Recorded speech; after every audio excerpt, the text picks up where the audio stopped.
하루 만에 100배가 뛰는 이 숫자가 무엇인지 아십니까? 2005년 9월 트럼프가 한국인들에게 던진 두 번째 폭탄이었습니다. 바로 미국 전문직 비자 수수료였죠.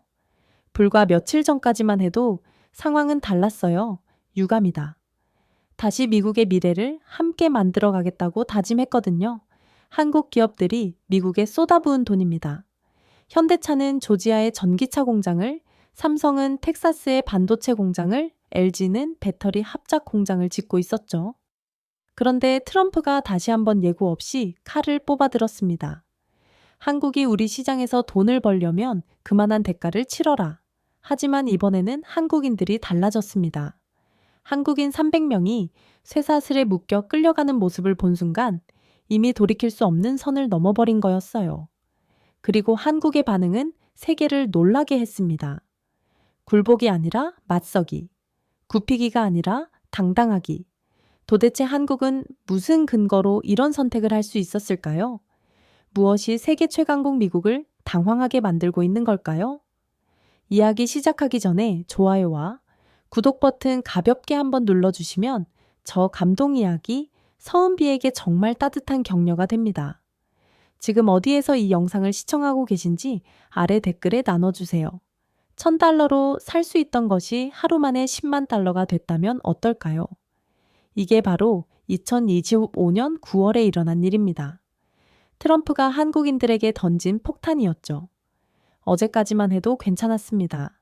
한국 기업들이 미국에 150조 원을 쏟아붓고 미국의 미래 산업을 떠받치고 있다고 자랑했죠. 그런데 하루 만에 모든 게 뒤바뀌었어요. 제 이름은 마이클 앤더슨 미국에서 태어나 58년을 살아온 사람으로서 그리고 한국계 사이를 둔 장인으로서 말씀드립니다. 이건 단순한 행정조치가 아니었어요. 우리 삶이 송두리째 바뀔 문제였죠. H&B, 비자 수수료가 $1000에서 10만 달러로 뛰었습니다. 하루 만에요. 전문직 외국인 노동자들의 목줄을 잰 거죠. 특히 한국인들이 가장 큰 타격을 받았습니다. 그런데 정말 기괴한 일이 벌어졌어요. 마이크로소프트에서 한국인 엔지니어들에게 긴급 이메일을 전송했습니다. 절대 미국을 떠나지 마시오. 출국하는 순간 재입국이 불가능할 수 있습니다.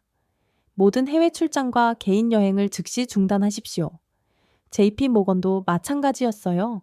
H1B 비자 소지자는 미국 국경을 절대 넘지 마세요. 회사에서 법적 대응 방안을 마련할 때까지 대기하십시오. 그런데 동시에 정부에서는 정반대 메시지가 나왔습니다. IC에서는 비자 상태가 불분명한 외국인은 자진 출국을 고려하라고 했어요. 국토안보부는 새로운 규정에 맞지 않는 체류자들의 즉시 출국을 권고한다고 발표했습니다. 상상해보세요. 같은 나라에서 기업은 떠나지 말라, 정부는 떠나라고 하는 거예요. 이게 세계 최강국의 현실이었습니다. 한국인들은 완전히 혼란에 빠졌어요. 회사 말을 들어야 할지 정부 말을 들어야 할지 아무도 몰랐습니다. 어떤 사람은 회사를 믿고 남았다가 IC에 잡혔고 어떤 사람은 정부 말을 듣고 떠났다가 회사에서 해고당했어요. 미국 내부조차 통제가 안 되고 있었던 거죠. 더 충격적인 건 따로 있었습니다. 제 딸이 한국계 입양아와 결혼했거든요. 사위는 완전한 미국인이에요. 3살 때 미국으로 입양되어 태어날 때부터 미국에서 자랐고 영어가 모국어인 사람이죠. 한국어는 한마디도 못해요. 그런데 이 아이도 공포에 떨고 있었어요. 왜냐하면 언론에서 충격적인 인터뷰가 나왔거든요. 애리조나에 사는 미국인 여성 사라 윌슨이라는 분이었어요. 이 여성의 남편이 IC에 체포됐다는 거예요. 남편도 한국계였어요. 제 남편은 미국 시민권자의 배우자입니다. 미국인이죠. 20년 동안 미국에서 살았고 새아이의 아빠예요. 그런데 왜 자방가는 거죠? 라고 울부짖는 모습이 뉴스에 나왔습니다. 사라 윌슨은 방송에서 이렇게 말했어요. 남편이 새벽 6시에 출근하다가 잡혔어요. 아이들이 아빠는 언제 와라고 물어보는데 뭐라고 답해야 할지 모르겠어요. 남편은 미국인보다 더 미국인이에요. 그 순간 깨달았어요. 이건 비자 문제가 아니라 인종 문제구나. 사위가 그날 밤 떨리는 목소리로 전화를 걸어왔습니다. 아버님, 저도 위험할까요? 오늘 상사가 저를 불러서 혹시 비자 문제 없지? 라고 물었어요. 저는 미국인이에요 라고 했는데도 그래도 한번 확인해보자 고 하더라고요. 아버님, 저는 미국에서 35년을 살았는데 이런 취급은 처음이에요. 제 딸도 완전히 무너져 있었어요. 정말 가슴이 무너지는 기분이었습니다. 학자로서 20년 넘게 국제 정치를 분석해 왔지만 이번만큼은 달랐어요. 이건 더 이상 학문적 분석 대상이 아니었습니다. 우리 가족과 수많은 한국계 가정들의 삶이 걸린 문제였어요.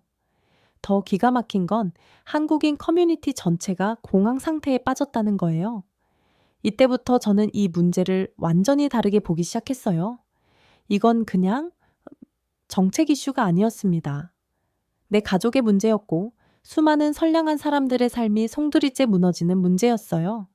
트럼프는 표면적으로 미국인의 일자리 보호를 외쳤습니다. 그럴듯해 보이죠? 하지만 속내는 완전히 달랐어요. $1,000에서 10만 달러. 이 숫자가 말해주는 건 노골적인 겉박이었습니다. 한국을 포함한 동맹국들의 기술 의존도를 무기로 협상력을 끌어올리려는 거였어요. 너희가 우리 시장에서 돈 벌고 싶으면 우리 조건을 들어라. 이런 식이죠. 정말 치밀했습니다. 한국 기업들이 미국에 투자하고 일자리를 만들어줘도 결국 핵심 인력은 빚에 묶여 있거든요. 그 끈을 쥐고 흔드는 거예요. 하지만 여기서 트럼프가 놓친 게 있었습니다. 한국은 더 이상 약속국이 아니었어요. 세계 10위 경제 대국이고 군사력도 5위죠. 그리고 무엇보다 미국의 미래 산업을 실질적으로 떠받치고 있는 나라였습니다. 현대차는 조지아에 전기차 공장을 짓고 있고 삼성은 텍사스에 반도체 공장을 돌리고 있어요.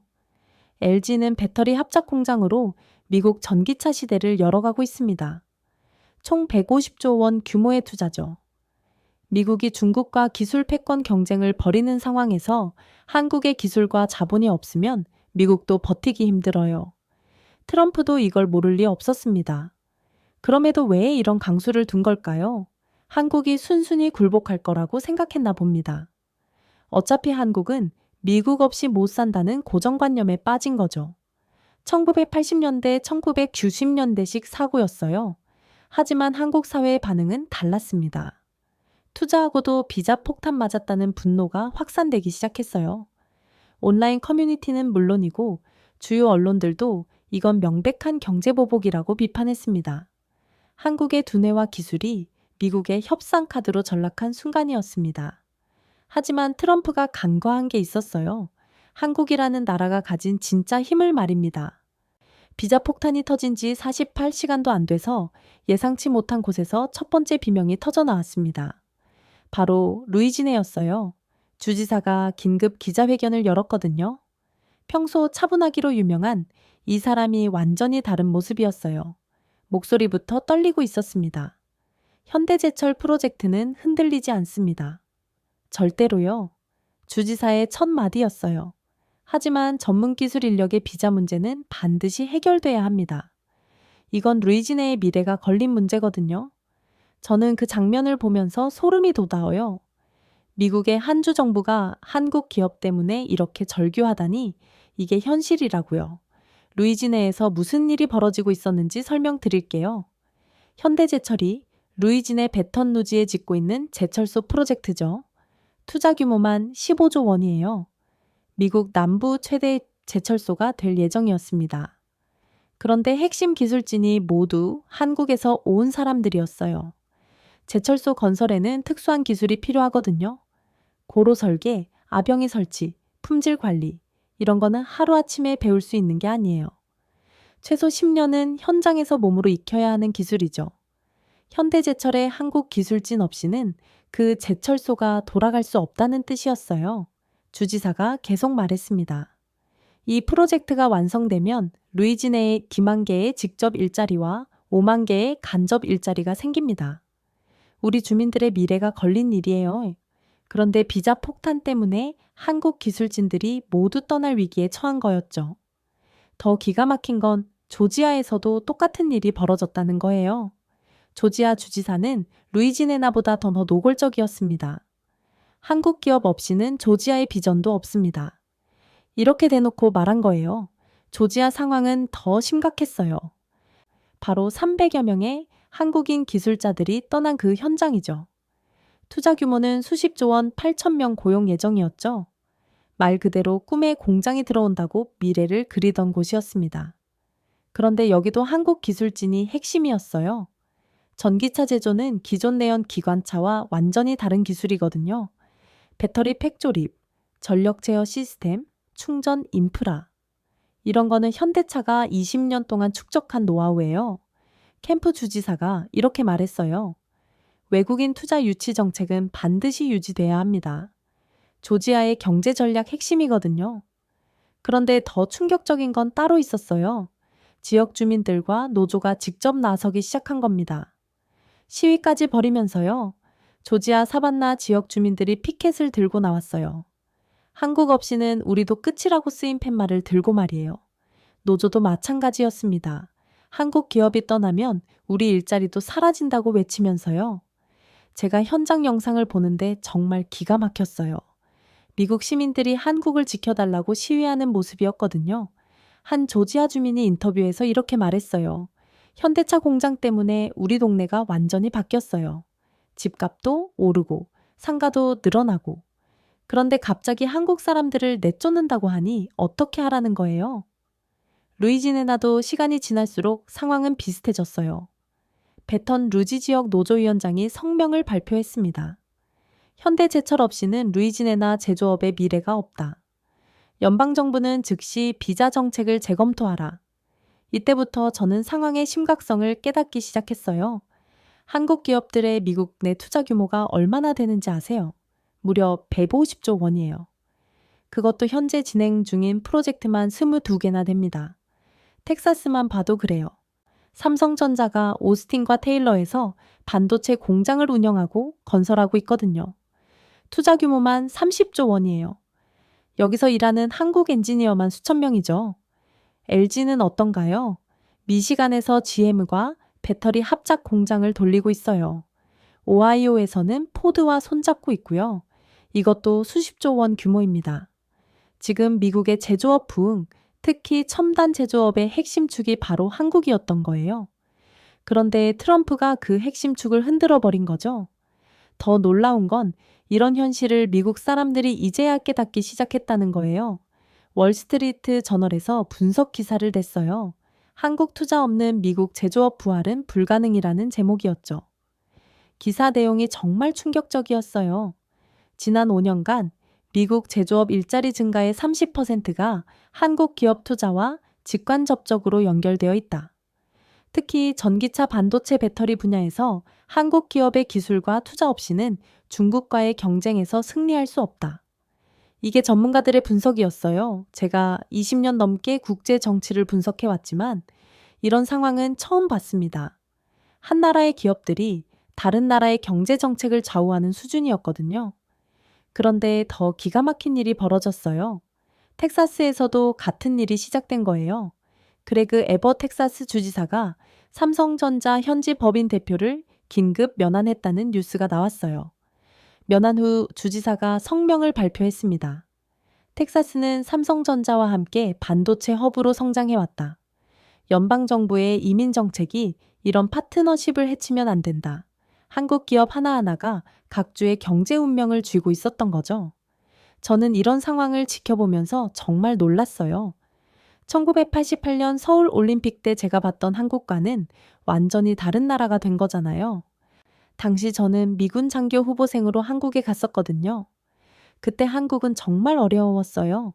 하지만 국민들의 눈빛이 달랐어요. 우리도 잘 살 수 있다는 의지가 보였죠. 그런데 지금은 그 의지가 현실이 된 거예요. 한국이 미국의 미래를 좌우하는 위치에 선 거죠. 미국 주정부들이 한국을 향해 손을 내밀고 있는 상황이었습니다. 그런데 정말 아이러니한 건 트럼프는 이런 상황을 전혀 예상 못했다는 거예요. 백악관 관계자들의 반응을 보면 알 수 있어요. 처음에는 주정부들이 과민 반응하고 있다고 했거든요. 한국 기업들이 순순히 비용을 지불할 것이라고 생각했나 봐요. 하지만 현실은 달랐습니다. 한국 기업들은 비용을 지불하는 대신 다른 선택을 하기 시작했어요. 투자 계획을 재검토하기 시작한 거죠. 그 소식이 알려지자 주정부들의 반응은 더욱 격렬해졌어요. 오하이오 주지사도 성명을 냈습니다. LG와의 파트너십은 오하이오 경제의 미래다. 연방정부는 신중하게 접근해야 한다. 이제 상황이 보이시죠? 150조 원. 지금 미국 제조업 심장에 흐르는 피는 한국 자본이었어요. 그 피를 갑자기 끊으려고 하니 몸 전체가 격렬을 일으키기 시작한 거죠. 미국 주정부들의 절규는 사실상 한국이 없으면 미국의 미래 산업도 없다는 고백이었습니다. 하지만 이건 시작에 불과했어요. 더 큰 충격이 기다리고 있었거든요. 트럼프의 비자 폭탄이 어떤 결과를 낳게 될지 그 누구도 예상하지 못했던 일들이 벌어지기 시작했습니다. 주정부들의 절규가 채가시기도 전에 더 끔찍한 소식이 터졌습니다. 언론 매체 중 일각에서 조지아 공장 실제 영장에는 라틴계 불법 체류자 4명의 이름만 적혀 있었다는 보도가 나온 겁니다. 그런데 실제로는 475명이 체포됐어요. 그중 300여 명이 한국인이었습니다.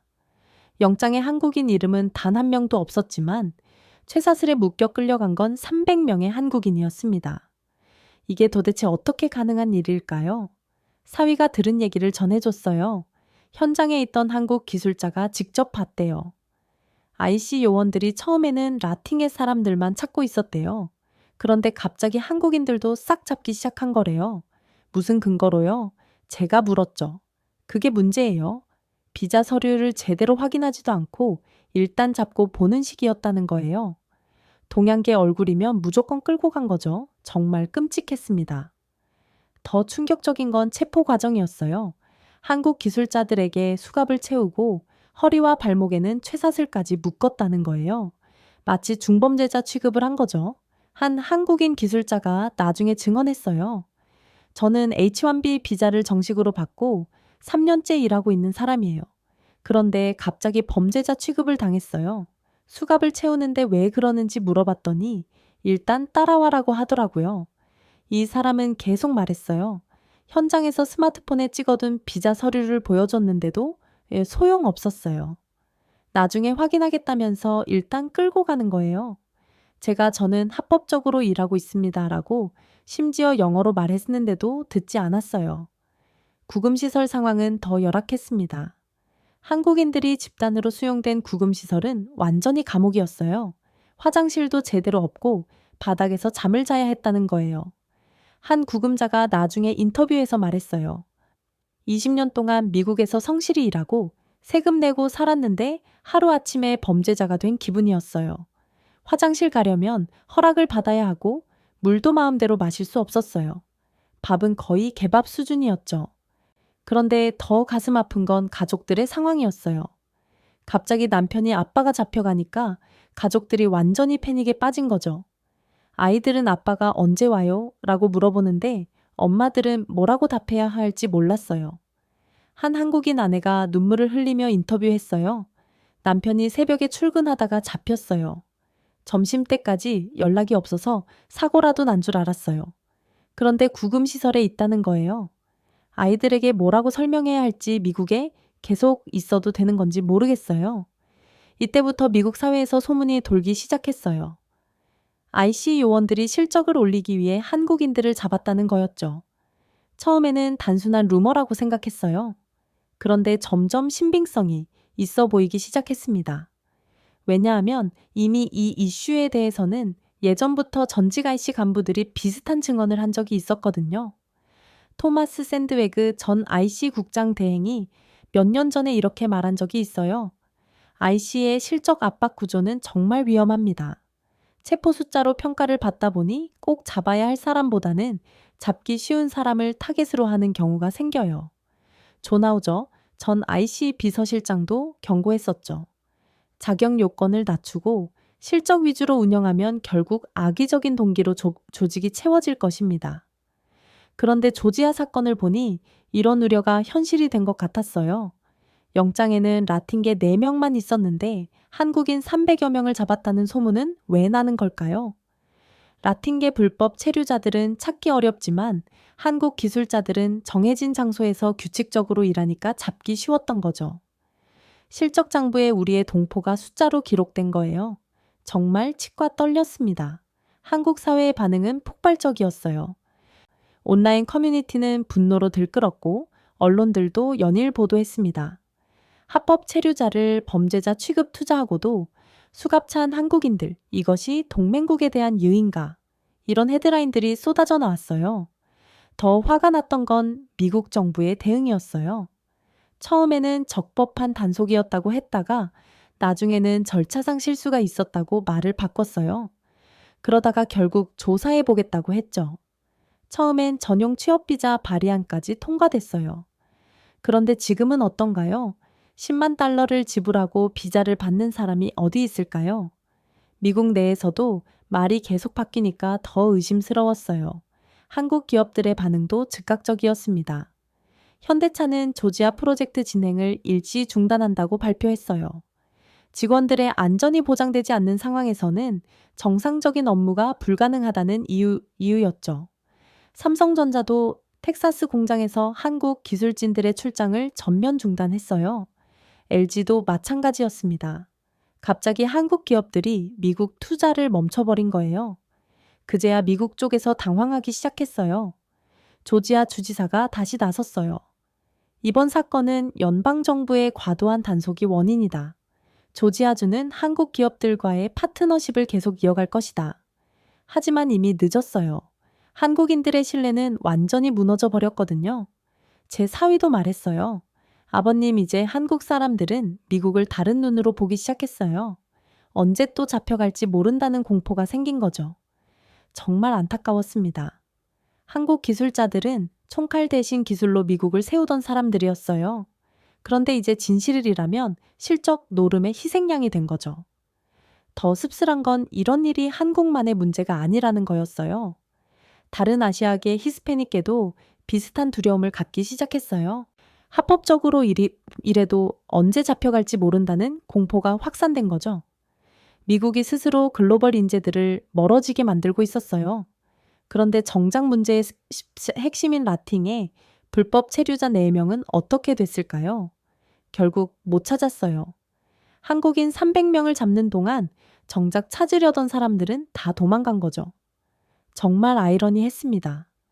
이 사건이 터지고 나서 한국 내 여론이 완전히 돌아서기 시작했어요.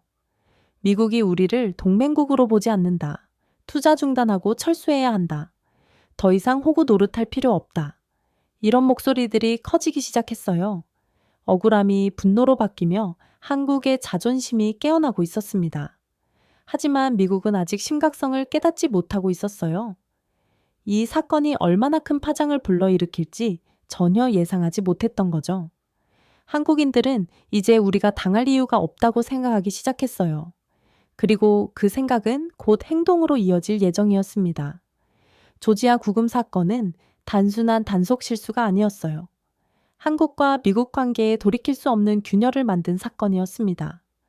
조지아 구금 사태로 온 나라가 들끓고 있는데 트럼프는 놀랍게도 한 발 더 나갔습니다. 구금 사태가 끝나기도 전에 트럼프는 또 다른 카드를 꺼낸 거예요. 이번엔 안 보였어요. 바로 주한미군 방위비였습니다. 그날 오후 트럼프가 기자들 앞에서 한 말을 잊을 수가 없어요. 한국은 이제 세계 경제 대국입니다. 그런데 왜 계속 무임승차를 하려고 하죠? 더 많이 내야 합니다. 저는 그 순간 정말 어이가 없었어요. 한국 기업들이 미국에 150조 원을 쏟아붓고 한국인들을 억울하게 구금해 놓고도 모자라서 이제 안보비까지 더 내라고요. 트럼프의 요구는 구체적이었어요. 현재 한국이 지불하는 방위비 분담금을 대폭 늘리라는 거였죠. 2015주년에도 5배 인상을 요구했었는데 이번에는 10배 인상이라며 목소리를 높였어요. 말도 안 되는 금액이었습니다. 미국 의회 일각에서도 움직임이 시작됐어요. 방위비 협상과 투자 문제를 연계하자는 목소리가 나온 거죠. 한 공화당 의원이 이렇게 말했어요. 한국이 우리 시장에서 돈을 벌려면 안보비도 제대로 분담해야 한다. 이게 공정한 거래다. 정말 기가 막혔습니다. 한국 기업들이 미국 경제를 살리고 있는데 그걸 볼모로 안보비까지 뜯어내려는 거였어요. 하지만 이번에는 한국 사회의 반응이 달랐어요. 예전 같으면 미군이 철수하면 어쩌지 하며 걱정했을 텐데 이번에는 완전히 다른 목소리들이 나왔어요. 투자와 기술로도 미국을 살리고 있는데 또 돈? 이제 우리가 호구로 보이나? 한국 없이 미국이 아시아에서 버틸 수 있을까? 중국 경제는 어떻게 할 건데? 이런 반응들이었어요. 특히 군사 전문가들의 분석이 인상적이었어요. 한국 국방연구원의 한 연구원이 이렇게 말했거든요. 한국은 이미 세계 5위 군사력을 갖춘 나라입니다. 자주 국방 역량도 충분하죠. 주한미군이 한국만을 위한 게 아니라 미국의 아시아 전략 거점이라는 걸 간과하고 있어요. 정말 맞는 말이었어요. 제가 20년 넘게 국제 정치를 분석해오면서 본 건 주한미군이 한국 방어만을 위한 게 아니라는 거예요. 미국이 중국을 견제하고 아시아 태평양 지역을 통제하기 위한 핵심 거점이죠. 한국이 없으면 미국의 아시아 전략 자체가 무너져요. 제 4위도 흥미로운 얘기를 들려줬어요. 회사 동료 중에 전진 미군 장교가 있는데 그 사람이 이렇게 말했다는 거예요. 한국만큼 미군에게 좋은 조건을 제공하는 나라는 없다. 최신 인프라, 완벽한 지원 시설, 높은 수준의 한국군과의 협력. 미군이 다른 어느 나라에서도 이런 대우를 받지 못한다. 그런데 트럼프는 이런 현실을 완전히 무시하고 있었어요. 한국을 여전히 1980년대, 1990년대의 약속국으로 보고 있는 거죠. 돈만 요구하면 어쩔 수 없이 낼 것이라고 생각했나 봐요. 하지만 2025년에 한국은 달랐어요. 군사력 세계 5위, 경제력 12위, 그리고 무엇보다 미국의 첨단 산업을 떠받치고 있는 나라였거든요. 한국 사회에서 이런 목소리들이 나오기 시작했어요. 이제 협상의 무기는 미국이 아니라 한국이 쥐고 있다. 주한미군 카드는 더 이상 위협이 아니다. 오히려 우리가 미국에게 필요한 존재다. 정말 격세지감이었어요. 1988년 서울올림픽 때 제가 봤던 한국은 정말 미군에 의존할 수밖에 없는 상황이었어요. 경제력도 약했고 군사력도 제한적이었죠. 그런데 지금은 한국이 미국을 상대로 당당히 맞설 수 있는 위치에 선 거예요. 더 놀라운 건 한국 정부의 대응이었어요. 방위비 분담은 상호 2위에게 기반해야 한다. 일반적인 요구는 받아들일 수 없다. 예전 같으면 협의해 보겠다는 식으로 애매하게 넘어갔을 텐데 이번에는 명확히 선을 그은 거죠. 외교부도 마찬가지였어요. 한미동맹은 일방적 관계가 아니라 상호 협력 관계다. 한국의 기여도를 무시한 채 일방적 요구만 하는 것은 동맹 정신에 맞지 않는다. 정말 당당했어요. 미국 내에서도 이런 변화를 감지하기 시작했어요. 워싱턴 포스트에서 분석 기사를 냈거든요. 한국의 전략적 가치 재평가라는 제목이었어요. 기사 내용이 정말 인상적이었어요. 한국은 더 이상 미국의 보호를 받는 약속국이 아니다. 오히려 미국이 아시아에서 영향력을 유지하기 위해 반드시 필요한 파트너다. 특히 경제적 측면에서 한국 없이는 미국의 첨단 제조업 경쟁력 확보가 불가능하다. 월스트리트 저널도 비슷한 논조였어요. 트럼프의 반깁 요구가 오히려 한국을 멀어지게 만들 수 있다고 경고했죠. 하지만 트럼프는 여전히 강경했어요. 트위터에 이런 글을 올렸거든요. 한국은 부자 나라가 됐다. 그럼 부자답게 행동해야 한다. 더 많이 내라. 정말 단순한 사고였어요. 돈만 있으면 다 해결된다고 생각하는 거죠. 그런데 한국 사회의 반응은 예상과 달랐어요. 온라인 커뮤니티에서는 이제 우리가 갑이다 라는 댓글들이 쏟아졌어요. 미군 없어도 우리 혼자 중국 견제할 수 있다는 의견도 많았고요. 더 충격적인 건 여론조사 결과였어요.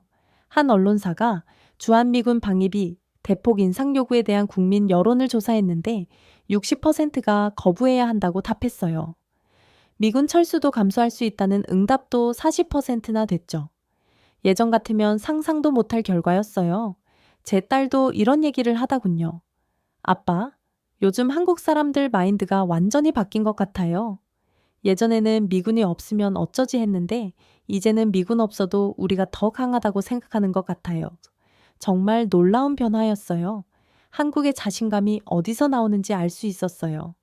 먼저 경제력이에요. 1인당 GDP도 3만 달러를 넘어섰어요. 더 이상 가난한 나라가 아니라는 거예요. 둘째는 군사력이에요. 세계 5위 군사력이라는 게 단순한 숫자가 아니거든요. KF-21 전투기 세종 대왕급 이지스함, K2 전차, 이런 첨단 무기들을 자체 개발할 수 있는 나라예요. 셋째는 기술력이에요. 반도체 배터리, 조선, 자동차, 이런 분야에서 한국은 세계 최고 수준이죠. 미국 또한도 이런 한국 기술 없이는 중국과 경쟁할 수 없어요. 이런 배경이 있으니까 한국이 당당할 수 있는 거였어요. 더 중요한 건 지정학적 위치예요. 한국이 없으면 미국의 아시아 전략이 완전히 무너져요. 일본만으로는 중국을 견제할 수 없거든요. 중국과 직접 맞닿아 있는 한국이 있어야 실질적인 압박이 가능해요. 그런데 트럼프는 이런 현실을 전혀 고려하지 않고 있었어요. 한국 전문가들이 이런 분석을 내놨어요. 미국이 한국을 잃으면 아시아에서의 영향력이 반으로 줄어든다. 특히 중국 견제가 불가능해진다. 정말 맞는 말이었어요. 그런데 더 재미있는 건 미국 내부에서도 이런 목소리가 나오기 시작했다는 거예요. 한 전직 국방장관이 CNN 인터뷰에서 이렇게 말했어요. 한국은 미국의 가장 소중한 동맹국 중 하나다. 돈으로만 관계를 평가하면 안 된다. 전략적 가치를 봐야 한다. 조지타운 대학교의 아시아 전문가도 비슷한 말을 했어요. 트럼프의 접근법은 19세기 방식이다. 21세기에는 경제와 안보가 분리될 수 없다. 한국은 이 두 영역에서 모두 미국에게 필수적인 파트너다. 하지만 트럼프는 여전히 자신의 방식을 고집했어요. 그 결과 한국에서는 이런 분위기가 형성되기 시작했어요. 이제 우리가 선택할 차례다. 한국은 더 이상 무력한 약속국이 아니었어요. 오히려 미국을 상대로 당당히 협상할 수 있는 강국이 된 거죠. 트럼프의 반기비 카드는 예상과 달리 한국을 굴복시키지 못했어요. 오히려 한국의 자존심과 자신감을 더욱 키워주는 결과만 나왔죠. 이제 진짜 협상이 시작될 차례였어요. 그리고 그 협상에서는 미국이 아니라 한국이 주도권을 쥐고 있었습니다. 반기비 요구까지 나온 상황에서 한국은 더 이상 침묵하지 않았습니다. 행동으로 답했어요. 그 첫 번째 신호가 온 곳은 현대차였습니다. 충격적인 발표를 했어요. 미국 내 투자 계획을 10년 단위에서 5년 단위로 대폭 축소한다는 거였죠. 현대차 미국 투자 계획 단축, 관세 수요 둔화 대응이라는 제목이었죠. 처음에는 단순한 경영 전략 변경으로 보였어요. 하지만 속사정을 들어보니 완전히 달랐습니다. 제 사위가 현대차 미국 법인에서 일하는 지인에게 들은 얘기를 전해줬어요. 회사 내부에서는 이미 몇 주 전부터 준비하고 있었대요. 구금 사건 이후부터 경영진이 완전히 다른 태도를 보이기 시작했다는 거예요. 어떻게 다르게요? 제가 물었죠. 예전에는 미국 시장 확대가 최우선이었는데 이제는 리스크 관리가 더 중요해졌다는 거예요. 장기 투자보다는 단기에서 성과를 낼 수 있는 것들 위주로 바뀌었다고 하더라고요. 정말 놀라운 변화였어요. 현대차만큼 미국 시장을 중시하던 기업이 이런 결정을 내리다니요. 그런데 더 충격적인 소식이 이어졌어요. 삼성전자가 텍사스 반도체 공장에 투입 예정이던 핵심 장비 도입을 보류한다고 발표한 거예요. 이건 정말 큰일이었어요. 삼성 텍사스 공장은 미국 반도체 자립의 핵심 프로젝트였거든요. 특히 최첨단 EUV 노광 장비 같은 건 삼성이 아니면 제대로 활용할 수 있는 회사가 거의 없어요. 삼성이 공식 발표한 내용은 이랬어요. 현재 미국 내 정책 불확실성을 고려해 일부 투자 일정을 재검토하고 있다. 정중한 표현이었지만 속뜻은 명확했어요. 너희가 우리를 이렇게 대우하면 우리도 투자를 재검토하겠다는 거였죠. LG도 마찬가지였어요. 신규 투자 검토를 전면 보류한다고 발표했습니다. LG의 경우는 더 구체적이었어요. 미시간과 오하이오에서 진행 중인 배터리 공장 확장 계획을 중단한 거였거든요. 이미 부지도 확보하고 인허가도 받아놓은 상태였는데 말이에요. 한국 기업들의 이런 움직임이 연쇄적으로 이어지니까 미국 측에서도 당황하기 시작했어요. 조지아 주지사가 다시 나섰어요. 현대차와의 파트너십은 조지아의 미래다. 어떤 일이 있어도 지켜나가겠다. 텍사스 주지사도 마찬가지였죠. 삼성전자는 텍사스 반도체 산업의 핵심이다. 연방정부의 정책이 이런 파트너십을 해치면 안 된다. 하지만 이미 늦었어요. 한국 기업들의 마음은 이미 돌아서기 시작했거든요. 저는 이 상황을 지켜보면서 정말 감개무량했어요. 1988년 서울 올림픽 때 제가 봤던 한국과는 완전히 다른 모습이었거든요. 당시 한국은 외국 투자를 유치하기 위해 안간힘을 쓰고 있었어요. 제발 우리나라에 투자해달라고 애걸복걸하는 수준이었죠. 그런데 지금은 한국이 투자를 철회함으로써 미국을 압박하고 있는 거예요. 정말 격세지감이었습니다.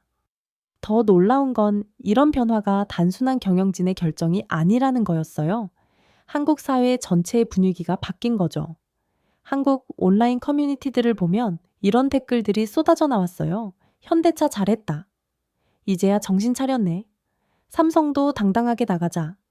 미국이 우리 없이 반도체 만들어 봐라. 차라리 관세 내고 한국으로 와라. 정말 신기했어요. 예전 같으면 미국 시장 잃으면 어쩌지 하고 걱정했을 텐데 이제는 오히려 당당하게 맞서라고 응원하는 분위기였거든요. 한국 언론들도 이런 기업들의 결정을 적극 지지했어요. 조선일보에서는 한국 기업들의 당당한 선택이라는 사설을 냈고 중앙일보는 투자는 시회가 아니라 상호이익이라고 강조했어요. 이런 분위기 변화가 기업들에게도 힘이 됐나 봐요. 더 당당하게 나갈 수 있는 명분이 생긴 거죠. 제 사위가 또 다른 소식을 전해줬어요. 아버님 한국 기업들이 투자 철회하면서 미국 직원들도 영향을 받기 시작했어요. 현대차 조지아 공장에서 일하던 미국인 직원들이 불안해하고 있대요. 한국 기술진들이 철수하면 자신들도 일자리를 잃을 수 있다는 거죠. 공장이 올스톱되니까 정말 아이러니했어요. 트럼프가 미국인 일자리 보호를 외쳤는데 결과적으로는 미국인 일자리가 위험해진 거죠. 더 심각한 건 기술 이전 문제였어요. 삼성 텍사스 공장의 경우 한국에서 온 기술진들이 미국 직원들에게 반도체 제조 기술을 전수하고 있었거든요. 그런데 삼성이 투자를 보류하면서 이런 기술 이전도 중단된 거예요. 한 반도체 업계 전문가가 이렇게 말했어요. 삼성의 최첨단 기술을 배울 수 있는 기회가 사라진 거다. 미국으로서는 엄청난 손실이다. 정말 그랬어요. 한국 기업들이 가져다 주는 건 단순히 돈만이 아니었어요. 최첨단 기술과 노하우, 그리고 글로벌 네트워크까지 포함된 종합 패키지였거든요. 그런 거를 한순간에 잃게 된 거죠. 미국 내 전문가들도 이런 우려를 표하기 시작했어요. 브루킹스 연구소의 한 연구원이 워싱턴 포스트에 기고한 글이 인상적이었어요. 한국 기업들의 투자 보류는 단순한 경제적 손실을 넘어서는 의미가 있다. 미국이 기술 패권 경쟁에서 뒤처질 수 있는 위험 신호다. 정말 정확한 분석이었어요. 한국 기업들의 결정이 얼마나 충격적이었는지 숫자로 보면 더 명확해져요. 현대차 조지아 프로젝트만 해도 수십조 원 규모였어요. 8천만 명, 직접 고용 2만 명, 간접 고용 효과가 있었죠. 이게 축소되거나 지연되면 조지아 경제에 엄청난 타격이에요. 삼성 텍사스 공장은 더 심각했어요. 30조 원 투자에 3천 명 고용 계획이었는데 핵심 장비 도입이 보류되면 공장 가동 자체가 어려워지거든요. LG 배터리 공장들도 마찬가지였어요. 미시간 오하이오 확장 프로젝트가 중단되면 수천 개의 일자리가 사라지는 거였죠. 이런 상황이 되자 미국 내에서도 이러면 안 된다는 목소리가 나오기 시작했어요. 월스트리트 저널에서 사설을 냈어요.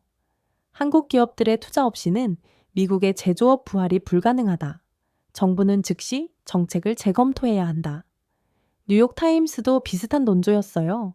트럼프의 단기적 사고가 장기적 국익을 해치고 있다고 비판했죠. 하지만 무엇보다 중요한 건 한국 기업들의 이런 결정이 단순한 보복이 아니라는 거였어요. 현대차 관계자가 언론 인터뷰에서 이렇게 말했어요. 우리는 보복하는 게 아니다. 다만 불확실성이 큰 환경에서는 투자를 신중하게 할 수밖에 없다. 삼성 관계자도 비슷했어요. 정책 예측 가능성이 떨어지는 상황에서는 리스크 관리가 우선이다. 정말 합리적인 판단이었어요. 감정적으로 대응하는 게 아니라 철저히 경영진의 시각에서 접근한 거죠. 그런데 이런 합리적 판단이 미국에게는 더 큰 충격이었어요. 한국이 화를 내서 투자를 중단하는 게 아니라 냉정하게 계산해서 미국의 매력도가 떨어졌다고 판단한 거거든요. 이건 미국 입장에서는 더 심각한 문제였어요. 한국 기업들의 움직임을 보면서 제가 깨달은 건 이제 정말 시대가 바뀌었다는 거였어요. 우리는 침묵하지 않았습니다. 행동으로 답했어요. 호구가 아니라는 사실을 이제 미국이 알게 될 차례였습니다. 삼성의 멈춤, 현대차의 결단, LG의 보류. 이건 단순한 투자 문제가 아니었어요. 이것은 한국이라는 국가의 자존심 선언이었습니다. 이제는 우리가 투자 여부로 세계 최강국의 미래를 흔드는 시대가 된 거예요. 정말 놀라운 변화였습니다. 그리고 이 변화는 이제 시작에 불과했어요. 한국 기업들의 투자 보류가 미국 내 충격파를 일으키고 있을 때 더 큰 변화가 조용히 시작되고 있었습니다. 한국이 시야를 넓히기 시작한 거예요. 그 첫 신호는 한국 정부가 갑자기 브릭스 관련 논의를 공개적으로 언급하기 시작한 겁니다. 외교부 대변인이 정례 브리핑에서 한 말이 충격적이었어요. 한국은 다양한 국제기구와의 협력 방안을 열린 자세로 검토하고 있다. 브릭스도 그중 하나다. 저는 그 순간 소름이 돋아요. 한국이 공개적으로 브릭스를 언급한다는 건 정말 큰 변화를 의미하는 거였거든요. 브릭스는 브라질, 러시아, 인도, 중국, 남아프리카 공화국으로 구성된 신흥국 협의체 AO. 최근에는 사우디아라비아, 이란, 아랍에미리트 등도 가입하면서 서구 중심 질서의 대안을 제시하는 플랫폼으로 성장하고 있죠. 한국이 브릭스에 관심을 보인다는 건 미국 중심의 외교에서 벗어나려는 신호였어요. 제 4위가 그날 저녁 흥미로운 얘기를 들려줬어요. 아버님 회사에서 난리가 났어요. 한국이 브릭스 얘기를 했다고 이 미국 동료들이 완전히 당황하고 있어요. 어떻게 당황하는데요? 한 동료가 저한테 한국이 정말 브라질이나 러시아 쪽으로 가는 거냐고 물어보더라고요. 제가 한국은 실용적으로 판단하는 나라라고 했더니 그게 더 무섭다고 하더라고요. 정말 재미있는 반응이었어요. 미국인들이 한국의 전략적 사고를 처음 제대로 보게 된 거죠. 하지만 이건 시작에 불과했어요. 며칠 후 더 구체적인 움직임이 나타났습니다. 한국 정부가 인도 브라질과의 협력 확대 방안을 본격 검토한다고 발표한 거예요. 심지어 현대차는 다시 러시아 공장으로 돌아간다는 소문도 퍼졌죠. 특히 인도와의 협력은 정말 의미심장했어요. 인도는 인구 14억의 거대 시장이면서 동시에 미국과 중국 사이에서 독립적인 노선을 걷고 있는 나라거든요. 이미 삼성은 인도에 공장도 가지고 있었죠. 미국 내 한국 관련 보고서 애선 내용이 더 구체적이었어요. 한국은 인도와 디지털 전환, 신재생 에너지 바이오 헬스 분야 협력을 대폭 확대할 수 있다. 그리고 브라질과는 그린 수소 핵심 광물 협력을 강화할 수 있는 기반이 있다. 이건 단순한 외교 포인트가 아니었어요. 실질적인 경제 협력 가능성 방안이 언급되어 있었죠.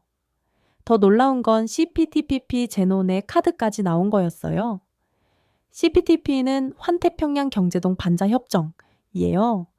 일본, 호주, 캐나다, 뉴질랜드 등 11개국이 참여하는 거대 경제 블록이죠. 미국이 빠진 아시아 태평양 경제 협력체라고 할 수 있어요. 한국은 그동안 미국과의 관계를 고려해서 CPTPP 가입을 미뤄왔었거든요. 그런데 이제 다시 검토하겠다고 나선 거예요. 이런 움직임을 보면서 저는 정말 감탄했어요. 한국이 얼마나 전략적으로 사고하는 나라인지 새삼 깨달았거든요. 우린 더 이상 한쪽에 묶이지 않았어요. 한국의 이런 움직임에 대해 전문가들의 분석이 쏟아져 나왔어요. 국립외교원의 한 연구위원이 이렇게 말했어요. 외교 다변화는 미국 의존도를 낮추는 좋은 계기다. 한국이 글로벌 중견국으로서 독자적 목소리를 낼 수 있는 기회다. 서울대 국제대학원 교수도 비슷한 의견이었어요. 한국의 경제력과 기술력이면 충분히 다자 외교의 중심에 설 수 있다. 더 이상 미국의 부속품으로 머물 필요가 없다. 정말 맞는 말이었어요. 1988년 당시 한국은 동선냉전 구조 속에서 미국 진영에 속할 수밖에 없는 상황이었어요. 선택의 여지가 거의 없었죠. 그런데 지금은 한국이 스스로 외교 옵션을 만들어가고 있는 거예요.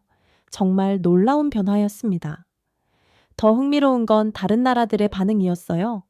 인도 정부가 적극적으로 호응해왔어요. 인도 외무부가 성명을 통해 한국과의 전략적 파트너십 확대를 환영한다고 밝혔거든요.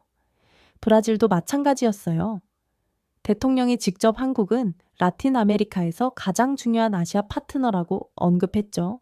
심지어 유럽 연합에서도 관심을 보였어요. 이유가 한국과의 디지털 그린 분야 협력을 더욱 강화하겠다고 발표한 거예요. 이제 미국이 아니라 세계가 한국을 붙잡고 있었어요. 미국 내 반응은 예상대로 긴장감이 역력했어요. 국무부 관계자가 비공개 브리핑에서 이런 말을 했다는 소식이 워싱턴 포스트를 통해 알려졌어요. 한국이 중국, 인도와 손잡으면 아시아에서 미국의 영향력이 크게 줄어들 수 있다. 국방부도 비슷한 우려를 표했어요. 한국의 외교 다변화가 한미동맹에 미칠 영향을 주의 깊게 지켜보고 있다고 했죠. 정말 아이러니했어요. 미국이 한국을 압박해놓고는 한국이 다른 선택지를 찾으니까 불안해하는 거였거든요. 한국 내 여론도 이런 변화를 적극 지지했어요. 한 여론조사 결과가 충격적이었어요. 한국의 외교 다변화에 대해 어떻게 생각하느냐는 질문에 72%가 찬성한다고 답했거든요. 브릭스 가입 검토에 대해서도 58%가 긍정적이라고 했어요. 예전 같으면 상상도 못할 결과였죠. 온라인 커뮤니티 반응은 더 열렬했어요. 드디어 한국답게 행동하네. 미국 눈치만 보던 시대는 끝. 이제 우리가 선택하는 거다. 세계가 한국을 원한다. 이런 댓글들이 쏟아져 나왔어요. 제 딸도 이런 얘기를 하더군요. 아빠, 요즘 한국 뉴스 보면 정말 자랑스러워요. 예전에는 항상 미국이 어떻게 생각할까 걱정했는데 이제는 우리가 어떻게 할까를 고민하는 것 같아요. 정말 맞는 말이었어요. 더 구체적인 움직임들도 나타나기 시작했어요. 한국이 아세안 정상회의에서 적극적인 역할을 하기 시작한 거예요. 특히 디지털 통화, 공급망, 다변화, 에너지 전환 분야에서 한국이 주도적으로 나섰죠. 중동 국가들과의 협력도 확대됐어요. 사우디아라비아, 아랍에미리트와 그린 수소 협력 방안을 논의하기 시작했거든요. 아프리카와의 관계도 새로워졌어요. 한국이 아프리카 연합과 디지털 인프라 구축 협력을 제안했다는 소식까지 퍼졌습니다. 새로운 길이 열리고 있었어요. 그것은 곧 한국의 길이었습니다. 이런 변화를 지켜보면서 저는 정말 놀라웠어요. 한국이 얼마나 빠르게 외교 지평을 넓혀가는지 말이에요. 더 인상적인 건 이런 다변화가 반미적이지 않다는 거였어요. 한국은 미국과의 관계를 끊으려는 게 아니라 더 대등한 관계를 만들려고 하는 거였거든요. 한국 외교부 고위 관계자가 언론 인터뷰에서 이렇게 말했어요. 우리는 미국과의 동맹을 소중히 여긴다. 하지만 21세기에는 다자 외교가 필수다. 한국도 글로벌 중견국으로서 책임을 다해야 한다. 정말 성숙한 접근이었어요. 미국의 압박은 오히려 한국의 외교 지평을 넓혔어요. 위기가 기회가 된 거죠. CRS 보고서도 이런 현실을 인정하기 시작했어요. 이민 정책이 외국인 투자와 제조업 일자리 목표와 충돌한다고 경고하면서 동맹국과의 관계 악화가 미국의 글로벌 리더십을 약화시킬 수 있다고 지적했거든요. 하지만 이미 늦었어요. 한국은 이미 새로운 길을 걷기 시작했거든요. 오브릭스, CPTPP, 인도, 브라질, 중동, 아프리카. 한국 앞에는 정말 많은 선택지가 있었어요. 한국의 기술력과 경제력이면 어느 파트너와도 위니잉 관계를 만들 수 있었거든요. 반도체, 배터리, 조선, 자동차, K-팝, K-드라마. 세계가 원하는 한국의 자산들이 너무 많았어요. 이제는 우리가 판을 흔들 차례였습니다. 미국이 한국을 압박한 건 역풍이 되어 돌아왔어요. 한국을 더 강하고 독립적인 국가로 만들어준 거였죠. 세계는 한국을 더 이상 미국의 부속품으로 보지 않았어요. 오히려 독립적이고 자율적인 리더로 바라보기 시작했습니다. 한국의 외교 다변화는 이제 돌이킬 수 없는 대세가 되었어요. 그리고 이 변화는 전 세계 외교 지형을 바꿔놓을 만큼 큰 의미를 갖고 있었습니다. 한국의 외교 다변화가 본격화되면서 예상치 못한 곳에서 변화가 시작됐습니다. 바로 미국 내부였어요. 압박은 역풍이 되어 돌아왔습니다. 가장 먼저 움직인 건 언론이었어요. 워싱턴 포스트가 충격적인 기사를 냈거든요. 이민 단속이 제조업을 망치고 있다는 제목이었죠. 기사 내용이 정말 놀라웠어요. 트럼프 행정부의 이민 정책이 오히려 미국 제조업 부활을 가로막고 있다. 특히 한국, 일본, 독일 등 핵심 기술 보유국 출신 전문 인력들이 대거 떠나면서 기술 공동화 현상이 심화되고 있다. 월스트리트 저널도 비슷한 논조의 기사를 연달아 냈어요. 숙련 이민자 없는 제조업 부활은 불가능이라는 분석이었죠. 저는 이런 기사들을 보면서 정말 놀랐어요. 미국의 주류 언론들이 트럼프 정책을 정면으로 비판하기 시작한 거였거든요.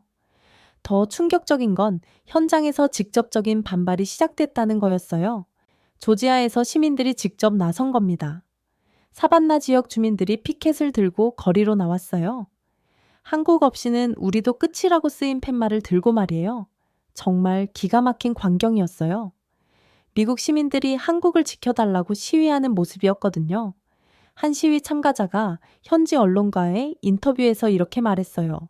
현대차 공장 때문에 우리 동네가 완전히 바뀌었어요.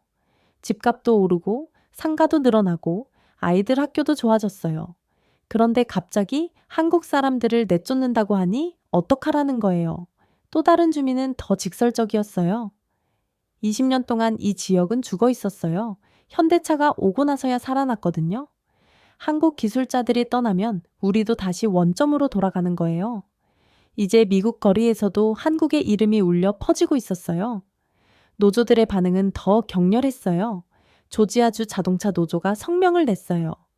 연방정부의 단소리성 이민 정책이 우리 일자리를 위협하고 있다. 현대차 프로젝트가 중단되면 8천여 명의 직접 일자리와 2만 명의 간접 일자리가 사라진다.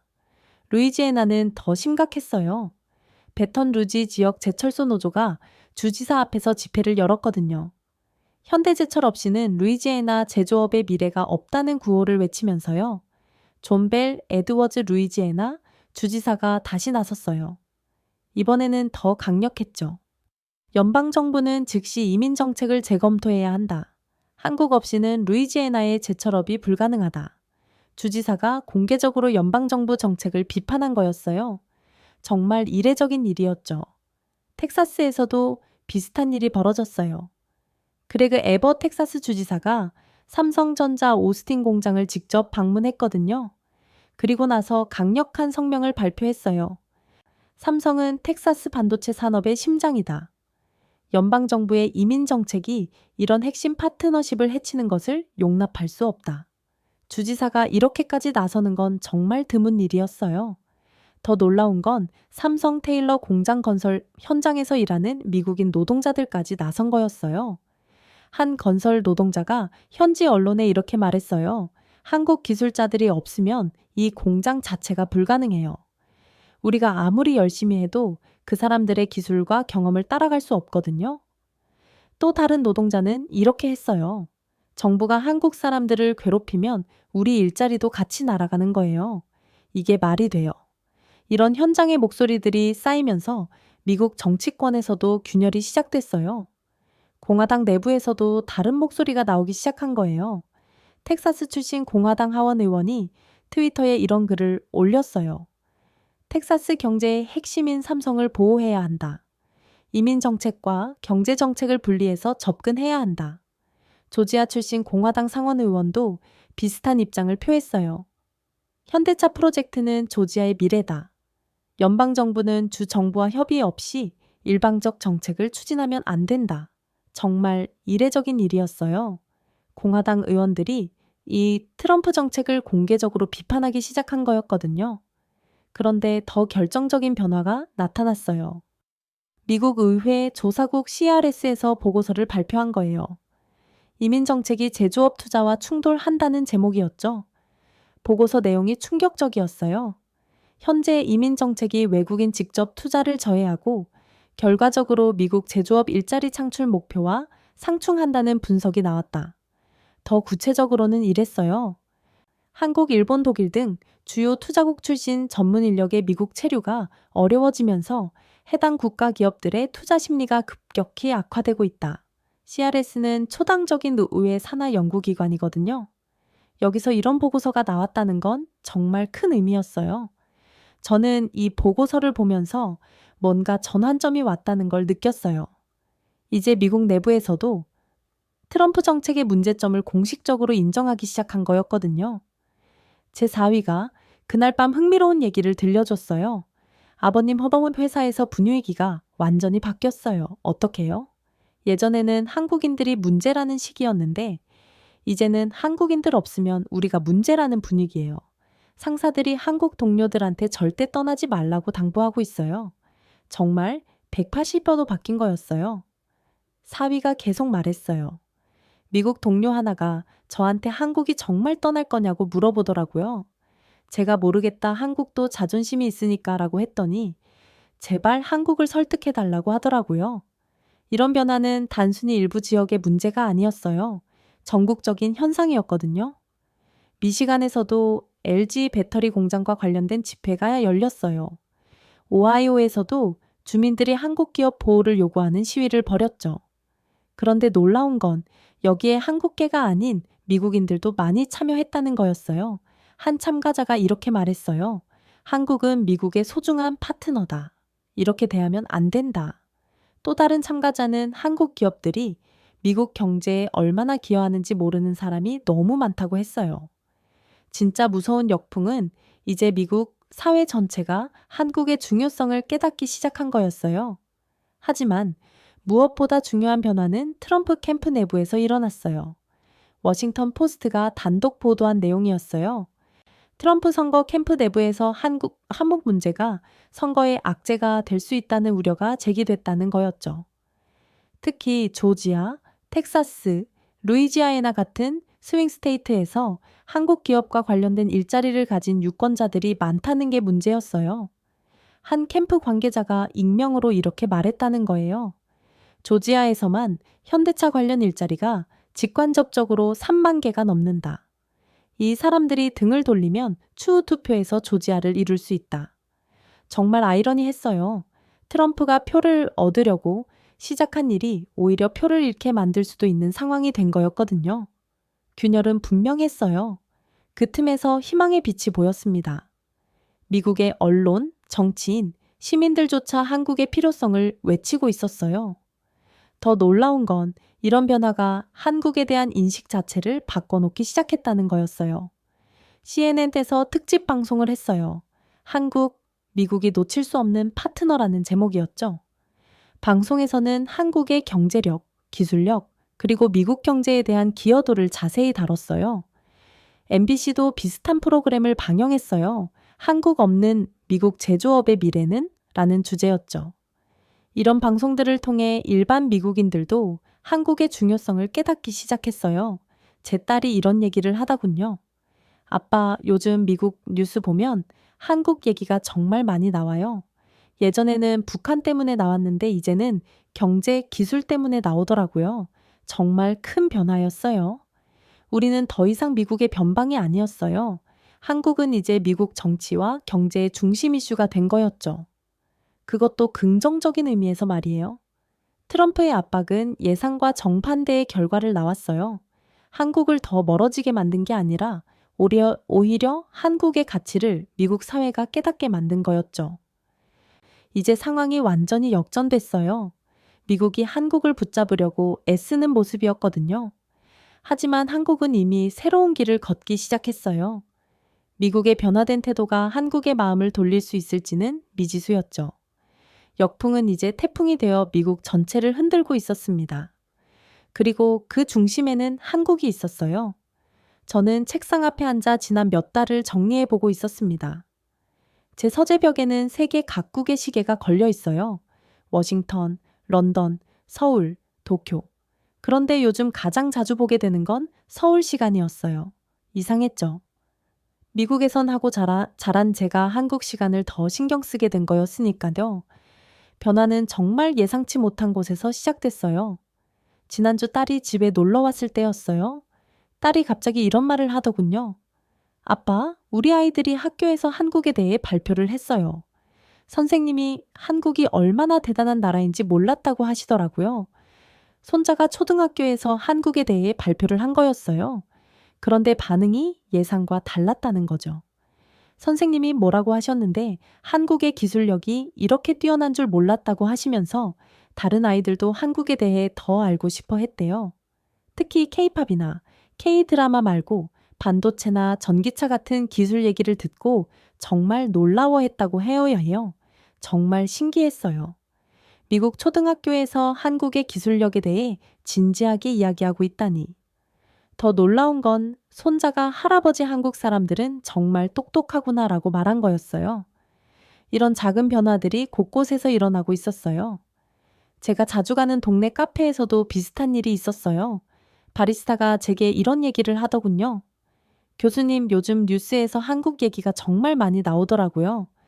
전에는 북한 때문에 나왔는데 이제는 경제 뉴스에서 나오네요. 한국이 이렇게 대단한 나라였어요. 정말 피부로 느껴지는 변화였어요. 대학 동료들과의 대화도 달라졌어요. 예전에는 한국을 동아시아의 한 나라 정도로 언급했다면 이제는 글로벌 게임 체인저로 평가하기 시작했거든요. 국제정치학과 존슨 교수가 이런 말을 했어요. 마이클, 이번 사건을 통해 우리가 놓치고 있던 게 뭔지 알겠어. 한국을 여전히 1990년대 시각으로 보고 있었구나. 경제학과 밀러 교수는 더 직설적이었어요. 한국 없는 미국 제조업 전략은 이제 불가능해.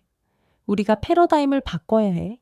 학계의 인식 변화가 이렇게 빠를 줄은 몰랐어요. 더 흥미로운 건 제가 참석하는 정책 세미나들에서 한국이 화두가 되기 시작했다는 거예요. 지난달 브루킹스 연구소 세미나에서는 21세기 중견국 외교의 새로운 모델이라는 주제로 한국이 집중 조명됐어요. 발표자가 이런 분석을 내놨다군요.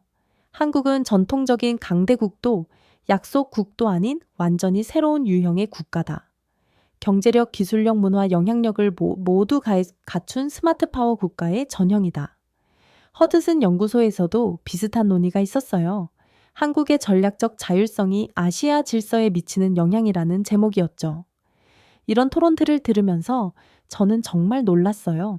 한국에 대한 워싱턴 정책 엘리트들의 인식이 근본적으로 바뀌고 있다는 걸 느꼈거든요. 무엇보다 인상적인 건 젊은 정책 연구자들의 반응이었어요. 한 30대 연구원이 이런 말을 하더군요.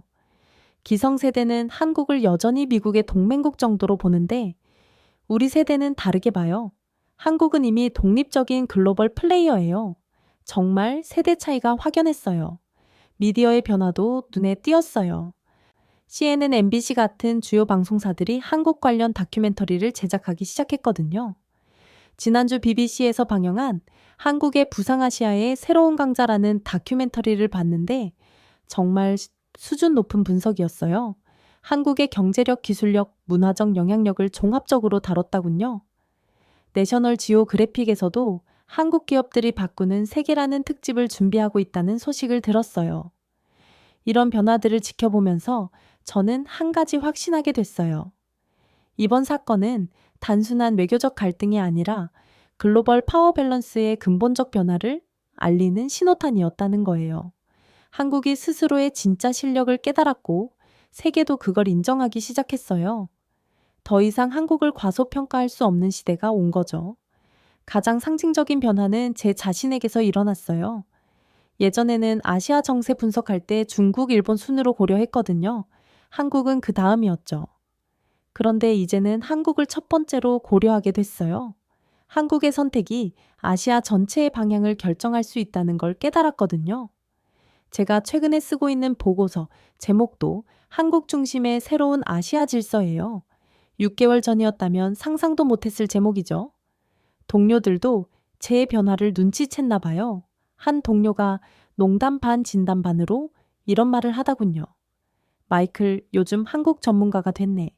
한국 사위 덕분인가? 맞는 말이었어요. 가족 때문에 시작된 관심이 전문가로서의 통찰로 이어진 거였죠. 하지만 가장 중요한 변화는 따로 있었어요. 한국인들 스스로의 자각이었어요. 제 사위를 통해 들은 얘기들을 보면 한국 사람들의 마인드셋이 완전히 달라졌다군요. 예전에는 미국에서 인정받아야 한다는 생각이 강했는데 이제는 우리 실력으로 당당하게 살면 된다는 자신감이 생긴 거예요. 한국 젊은이들의 반응은 더 인상적이었어요.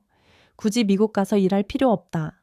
한국에서도 충분히 글로벌하게 일할 수 있다는 목소리들이 많아졌다는 거예요.